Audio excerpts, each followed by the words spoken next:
Hello, welcome to Lemon Studios, where we talk anything and everything entertainment. I'm, of course, the Lemon himself, Zeke Lamone, and this is my review for the live-action How to Train Your Dragon. But before we get into that, let's get the housekeeping out of the way, shall we? Leave a like, comment below, let me know your thoughts on How to Train Your Dragon, and of course, hit that subscribe button as it helps me grow into my YouTube career. I will greatly appreciate it. Now, all that out of the way, let's get into the review, shall we?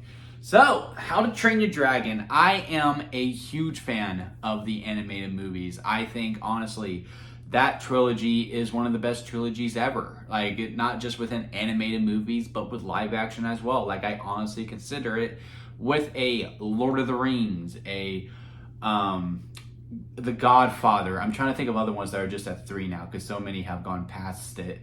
But, you know, those great trilogies, those great franchises, I do consider How to Train Your Dragon to be a part of it. And I have always wondered, I was like, man, this could probably do very, very well within live action. There would be some limitations to it, but how will we do it? And I'll be really curious to see how it was going to be executed. And when this was announced, I was excited overall. Some people were not. In fact, most people were not. And it kind of actually makes sense due to just how we do these live action remakes. Granted, it was only Disney, but here's DreamWorks giving a shot at it. But, you know, once we hear, hey, it's the same team, basically, who's doing it. We're just going to get some new actors for the most part, besides Gerard Butler being stoic. We had a much more hope within it, and then the trailers have been pretty good, and the word of mouth coming out of it is like, hey, this is a true adaptation. It is basically shot by shot, beat by beat, some things extended here and there, but for the most part, it is the same movie. And if the anime movie was good, if it ain't broke, don't fix it, this is going to be good too. And yeah, I mean, going into the movie and watching it, I will say most of that is correct. For the most part, this is beat by beat, shot by shot. Some of the things that I was worried about going into the movie was the use of the dragons, and of course, specifically Toothless, right? Because, you know, in the animated version, Toothless is allowed to be so expressful. Like, he has emotions. You can see him smile. You can see him be mad. You know, he has a personality. And don't get me wrong. You know, our animals, our pets, have personalities as well. I can always tell when my dog is upset with me, or, you know, if he's really being happy, if he's being playful, if he is really trying to bite me. You know what I mean? So you can show that within live action, but would they? Because with most of these, sometimes the expression is taken out completely within the animals, you know, like the 2019 live action Lion King. But over here, they did let Toothless to keep his personality. And in fact, I was able to pick up on most of those things moving forward within the movie, where you could just tell, oh, he's really happy here. Oh, he's mad here. Oh, he's trying to communicate. Hey, we got to go over here. There's one moment in the movie, no spoilers, which is really weird to talk about because, you know, again, if you've seen the animated movie, you have basically seen this movie as well. But I'll keep it, you know, relatively broad. But there is a moment where Toothless is around the Vikings and the Vikings are crying, right? And everyone is super sad. And the way Toothless is looking at him, he's like, what are y'all crying about? It's so funny. And when he reveals to show them, see, you have no reason to cry. It is done so well, and it doesn't look corny or anything like that as it does from an animated to a live action scene, I should say. I really did enjoy the personality that Toothless brought to it. The other things that I really did like about this movie was the expansion on Stoic and Astrid. Both of them feel like much more of a character in this movie than they did in the animated film, as opposed to them just chirping in every once in a while. Like, in the animated movie, you understood, hey, Stoic is not that impressed with Hiccup. And, you know, he loves him, but, you know, he doesn't really, you know, he's not really proud of him. He cares for his son, but he's not necessarily proud of him. And then later on, when it's time for him to grow as a character, then he gets a lot more work to do. Same with Astrid. She doesn't think much of Hiccup at all. And then when it's time for her to actually be involved with Hiccup, then, you know, she starts to form an actual character. That's how I feel in the animated movie. Here in live action, Astrid has a whole lot to do. You really feel this leader coming of age. You know, the scene of like, our parents' war is about to become ours. Pick which side you're on. In the animated, she's just talking to Hiccup. In this one, she's kind of talking to all the kids because, the dragon training is not going so well. And she knows these are going to be her soldiers because, she, in this movie, is making it clear she wants to be chief one day. It has been a minute since I've seen the end movie, so I don't know all of her lines, but I don't recall her saying something like that within it. So with her being like trying to be this true leader and saying, look, y'all need to step up too. I'm winning this thing, but I need y'all to step up too to, one, make it a competition, and two, again, this battle is about to become ours. So I really like that part of it. It also helps with the unlikability with Astrid too, because to me in the animated movie, which basically this movie has just become a comparison, which I hate. But, in the animated movie, I just wasn't a huge fan of Astrid at all until, again, it's time for her to become a character. Then, I fall in love with Astrid, right? In this one, I'm still not a fan of her, but I can still see where she is coming from. And I really understand what she is trying to do. And therefore, I'm able to respect her. But then again, when it is time for, the turn on her character, when she starts to see a whole new light, then you really start to again fall in love with Astrid that way again. And I can't wait to see that relationship blossom even more. It also really helps to add on things that are going to happen later on, because we are getting How to Train Your Dragon 2, and assumedly we're going to get How to Train Your Dragon 3 as well, and basically redo the whole entire trilogy. So with the things they found out here, now that they know where they are going later on, as opposed to, hey, just make the best movie possible, you're able to sprinkle in a little bit more here and there, and I did pick up on those things within this movie. Same with Stoic. He has a lot more due to here too, because again, you have the idea that, hey, he's not that proud of his son.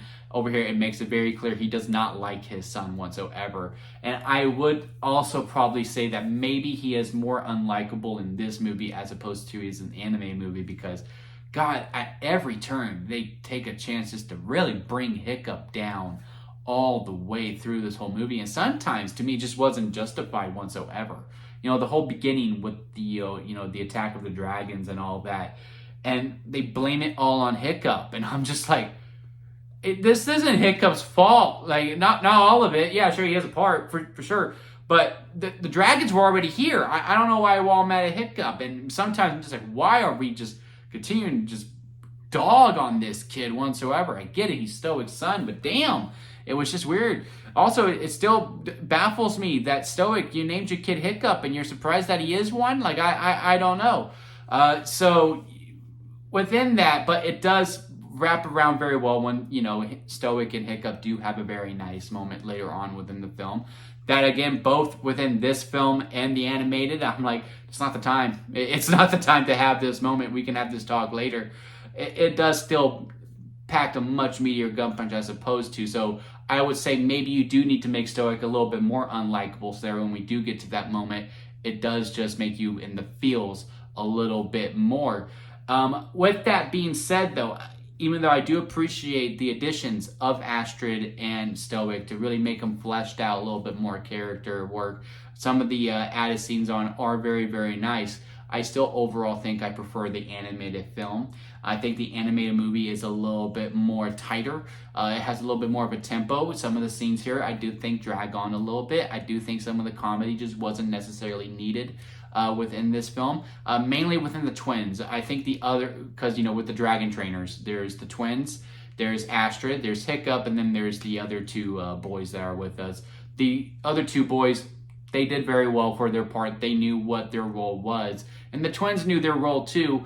Just to me, the execution just didn't really work for me overall. Every time we cut to them and they opened their mouth, I kind of just groaned or rolled my eyes a little bit. At first I was laughing, but it kind of went from laughing with them to the, okay, you need to go away now, type of chuckle. And then it got to a point where I wasn't even chuckling anymore when it came to them. Again, not necessarily an attack on them as actors. That is an overall team effort when it comes to script, when it comes to editing, when it comes to directing, and then of course the line delivery as well. It's all about picking the time and places when that let those jokes be placed, and sometimes it just fell flat. Well, most of the time it just fell flat for me when it came to those two. But our short guy that's buff, he was really funny to me. I really liked his stuff. I like the added element with his dad as well. There is really, this whole movie is truly a story of father and sons, and that development, even though it was played for jokes, when it gets paid off, it warmed my heart quite a bit. I really did have a good time with it. And of course, the guy with all the dragon facts was also really funny as well. But yeah, when it came to Hiccup, when it came to Stoic, when it came to Astrid, the movie sang quite a bit. But again, some of those scenes just dragged on a little bit for me. And again, some of the jokes just fell flat. But overall, it was a good time at the theater. I had a lot of fun with it. Now, with that said, again, even though I prefer the animated movie, and I am still encouraging you to go see this live action movie, when it comes to this whole conversation, because this seems to be the cohesiveness of the cohesiveness, that's not the right word, but the conversation around this movie is, well, is it needed? Do we really, really need this movie? And this conversation always happens with every live action remake. And again, I'm going to keep reiterate what I always say. No movie is needed. We don't need anything. When The Godfather was being made, it was not a, look, if this movie doesn't make its release, 10,000 people are going to die. When Jurassic Park, well, that's Jurassic World, but when those movies were coming out to theaters, it was not, hey, if this movie doesn't come out, we are going to lose a lot of people, or animals are going to die if we don't make this movie. Now, if it so happens to be that there was a movie in 2020 that had to make its release date, otherwise COVID would happen, then yes, that movie was necessary. We needed that movie to come out. And it did not. So that movie would have been very necessary. But besides that, no movie in the history of film and cinema is absolutely needed or necessary. Can we please put that argument to rest? This movie is fine. It's a lot of fun. If you want to go to the theater, you're going to have a good time with it. If you were against animated movies, you can go see this and you can see what you were missing out on, because to me it is executed a little bit better in the animated film. Now, when the second one comes out, that one don't change at all. Keep it the exact same. I don't need any scenes extended. I don't need any other character developments added. You can if you want to, and I'm going to still give it a fair shot. But to me, How to Train Your Dragon 2 is one of the greatest films ever made. I don't care if it's live action or animated. It is one of the best movies. It is better than the first one. Please keep that one as faithful to the source material as you can make it. And then the third one, yeah, make some changes on that one. It was just something had to be 3. Right, and Hidden World is definitely the third one. You could keep the same story structure, but you are going to have to change some executions, because out of the 3 animated movies, that was the one that was more kid attended to, if that makes sense. And with live action, you do have to cater to a much, not necessarily an older crowd, but you do have to cater to an older crowd, right?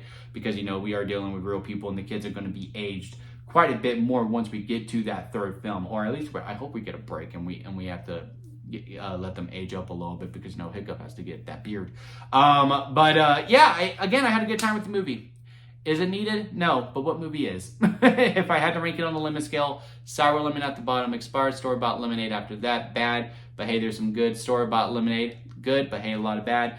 Lemonade in the middle, hey, it's a good movie. Freshly squeezed lemonade, very good with some minor nitpicks. Strawberry lemonade at the very top, because that's the best kind of lemonade. How to Train Your Dragon is freshly squeezed. Again, very good time at the movies. If it ain't broke, don't fix it. They don't change much from the story. They add on some things here. Sometimes it goes on a little too long, and some things just fall flat for me. In some of the character aspects of it, I do think it was very beneficial, and I think it really helped elevate the story quite a bit too. Again, extended the ensemble a little bit more too. As for How to Train Your Dragon, I only really cared about Hiccup and Toothless for the most part until the end. Then, I kind of became a fan of Astrid, and then later on I was like, okay, Stoic, you're not so bad of a guy. Here, I did care for Stoic and Astrid all the way through, whether for protagonist reasons or antagonist reasons, because they do kind of play in the middle quite a bit. But I still cared about them. I wanted to know more about them. I wanted to cut to them a little bit more as opposed to the animated film. But yeah, overall, prefer the animated movie a little more, but this is still freshly squeezed lemonade. But let me know what you think about it down in the comment section. Leave a like if you made this far within a review. I do greatly appreciate it. And of course, hit that subscribe button, as it helps me go into my YouTube career. And until next time, guys, I'll see you here at Lemon Studios.